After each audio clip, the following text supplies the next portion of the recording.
देखिए, अब जो हम नेक्स्ट टॉपिक पढ़ेंगे वो है इलेक्ट्रिक फ्लक्स। ठीक है, तो सबसे पहले मैं आपको बताती हूँ कि इसका जो प्रतीक चिन्ह होता है, अर्थात जिस सिंबल से हम इसको प्रदर्शित करते हैं, वो है फाई ई। ठीक है, फाई के सबस्क्रिप्ट में हमने ई लगा दिया, तो इलेक्ट्रिक फ्लक्स का प्रतीक चिन्ह हो गया। ठीक है, और इसके साथ साथ ही आप लोग ये भी याद रखिए कि विद्युत फ्लक्स एक अदिश राशि है। ठीक है, अदिश राशि कहते हैं, हमारे दिमाग में ये बात आ जाती है कि ऐसी राशि जिनको व्यक्त करने के लिए केवल परिमाण की आवश्यकता होती है, दिशा की आवश्यकता नहीं होती। ये हम 11th क्लास में पढ़ चुके हैं। ठीक है, और इसके साथ साथ ही यह भी एक वैद्युत क्षेत्र का ही गुण है। ठीक है, वैद्युत क्षेत्र की प्रॉपर्टी है ये। ठीक है ना, वैद्युत क्षेत्र का गुण है।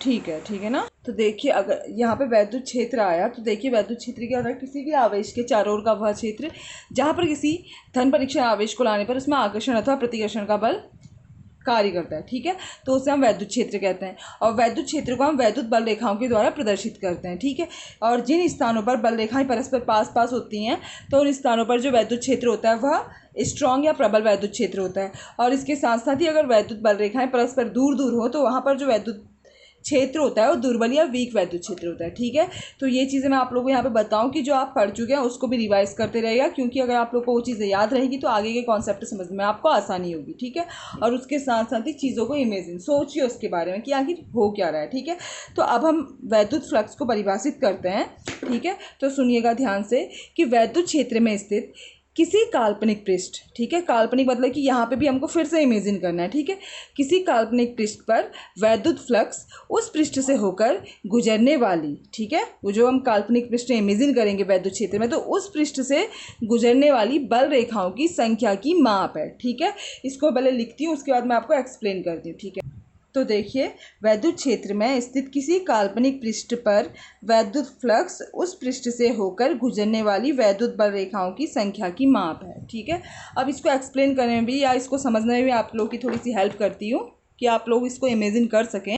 देखिए, यहाँ पे मैंने एक समान वैद्युत क्षेत्र को प्रदर्शित किया है। ठीक है, और एक समान वैद्युत क्षेत्र को प्रदर्शित करने के लिए हम आपस में समांतर लाइनों के द्वारा उनको प्रदर्शित करते हैं। ठीक है, और देखिए, माना कि मैंने एक ये काल्पनिक पृष्ठ, ठीक है, इसकी मैं कल्पना करी, मैं बस यहाँ पे आप लोग को थोड़ा सा फील कराना चाह रही हूँ कॉन्सेप्ट। ठीक है ना, तो देखिए ये काल्पनिक पृष्ठ है, तो ये क्या लिखा है, वैद्युत क्षेत्र में स्थित किसी काल्पनिक पृष्ठ पर वैद्युत फ्लक्स उस पृष्ठ से, मतलब इस पृष्ठ से होकर गुजरने वाली वैद्युत बल रेखाओं की संख्या की माप है। तो अगर मैं इसको यहाँ पे इमेजिन रखती हूँ इस पृष्ठ को, तो इससे जितनी बल रेखाएं गुजर रही, देख चीज़ों को आप जितना इमेजिन करेंगे आपको चीज़ें उतना अच्छे से समझ में आएंगी, सारे कॉन्सेप्ट। ठीक है, तो देखिए, अब देखिए डेफिनेशन, ये डायग्राम अगर आपको याद हो तो डेफिनेशन में कोई दिक्कत नहीं। देखिए, वैद्युत क्षेत्र में स्थित किसी काल्पनिक पृष्ठ पर वैद्युत फ्लक्स उस पृष्ठ से होकर गुजरने वाली वैद्युत बल रेखाओं की संख्या की माप है।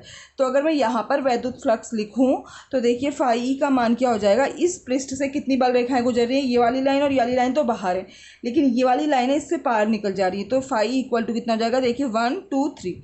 ठीक है, तो इस केस में जो वैद्युत फ्लक्स का मान आ जाएगा वो 3 आ जाएगा। ठीक है, तो यही मैं आप लोगों को थोड़ा सा हेल्प करना चाह रही थी कि आप लोग इस चीज़ को इमेजिन कर सकें।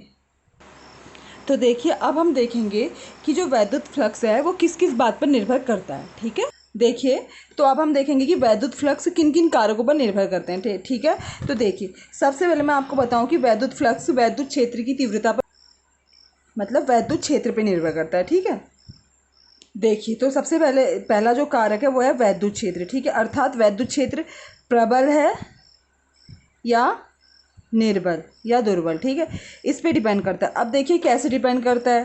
ठीक है ना, देखिए सपोज हमने एक प्रबल वैद्युत क्षेत्र ले लिया, ठीक है, ये देखिए, और इसमें हमने एक कोई सरफेस एरिया कंसिडर कर लिया। ठीक है ना, कोई क्षेत्रफल ले लिया, देखिए ये प्रबल वैद्युत क्षेत्र है। तो इससे गुजरने वाली वैद्युत बल रेखाओं की अगर हम संख्या देखेंगे तो देखिए 1 2 3। ठीक है, तो फाई ई का मान हो गया वैद्युत फ्लक्स का मान 3। लेकिन अगर हम इसी एरिया को, इसी क्षेत्रफल को किसी दुर्बल वैद्युत क्षेत्र में रखेंगे तो देखिए वही एरिया है ये, इसको मैं किसी वीक इलेक्ट्रिक फील्ड में रख रही हूँ, क्योंकि दुर्बल वैद्युत क्षेत्र में जो बल रेखाएं होती हैं एक दूसरे से दूर दूर होती हैं।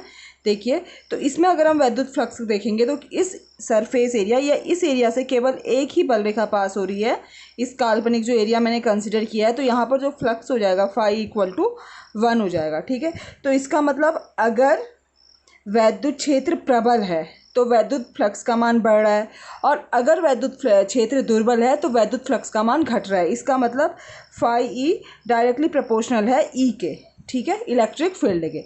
और इसके साथ साथ ही जो दूसरा कारक है जिस पे कि वैद्युत फ्लक्स डिपेंड करता है वो है इस काल्पनिक जो सरफेस हम ले रहे हैं इसके क्षेत्रफल पर।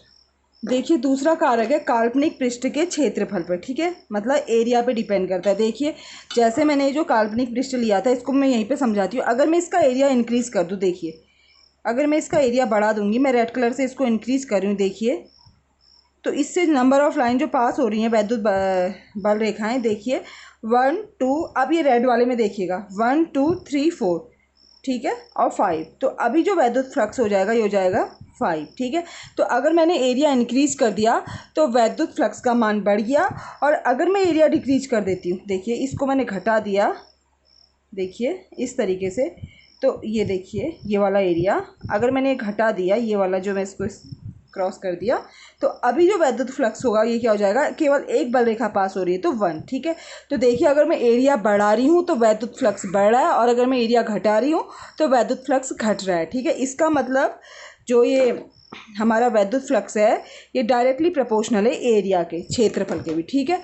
और इसके साथ जो तीसरा कारक है, तो जो तीसरा कारक है वो है कि काल्पनिक पृष्ठ, ठीक है, जो मैं इमेजनरी सरफेस एरिया कंसीडर कर रही हूँ उसका वैद्युत क्षेत्र के सापेक्ष अभिविन्यास पर, ठीक है। मतलब देखिए अगर ये मैं एक समान वैद्युत क्षेत्र को प्रदर्शित कर रही हूँ, ठीक है, और देखिए अगर का जो सरफेस जो काल्पनिक पृष्ठ है वो इसके लंबवत है, ठीक है, तब तो इससे वैद्युत बल रेखाएं पास होंगी, ठीक है।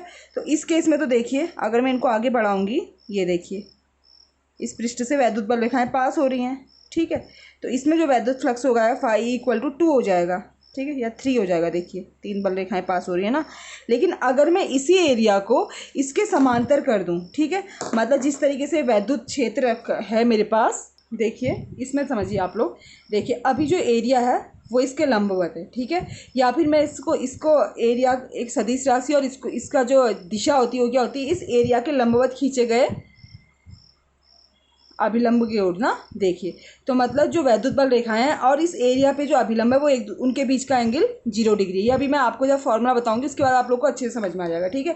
तो देखा जाए तो जो एरिया है वो वैद्युत बल रेखाओं के लंबवत है, तो उस केस में हमको वैद्युत फ्लक्स प्राप्त होगा। लेकिन यही एरिया इसके समांतर हो जाए तो देखिए इससे, ये देखिए अगर यही एरिया, ठीक है, ये वैद्युत बल रेखाओं के समांतर हो जाए तो इससे क्या होगा, देखिए कोई वैद्युत बल रेखाएं पास ही नहीं होंगी, ठीक है। तो उस केस में वैद्युत फ्लक्स शून्य हो जाएगा, ठीक है। अगर लंबवत है एरिया तो उस केस में तो वैद्युत बल रेखाएं पास होंगी तो हमको वैद्युत फ्लक्स प्राप्त होगा। लेकिन यही एरिया समांतर हो जाएगा तो कोई वैद्युत बल रेखाएं पास नहीं होंगी, जिस कारण से वैद्युत फ्लक्स शून्य हो जाएगा, ठीक है।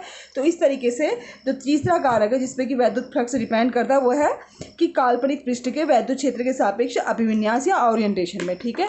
तो इसके बाद नेक्स्ट वीडियो में इसका फॉर्मूला वगैरह डिस्कस करेंगे, आप लोग इसको अच्छे से समझिएगा, ठीक है। Thank you.